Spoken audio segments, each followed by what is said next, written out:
I wanted to be an outdoor instructor, so instead of doing an academic course, I was too young to go straight into the instructing world, so I decided to do a vocational course at college. I've had pretty good grades throughout my years in college, so I finished my first year with a distinction star, and this year hopefully I'll finish with good grades again. I know I'm quite a very involved sort of student, so I'm the student union president in college, and I do lots of extracurricular activities as well, which sort of make me really busy, so it sort of adds to my portfolio qualifications, which is really handy.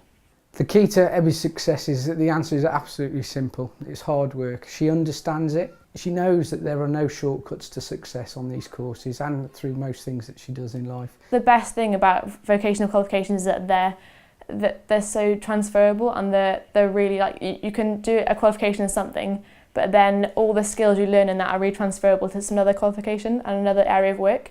So it's definitely the best way to go forwards in the working world, because you can just transfer all the things you've learned onto different pages of life.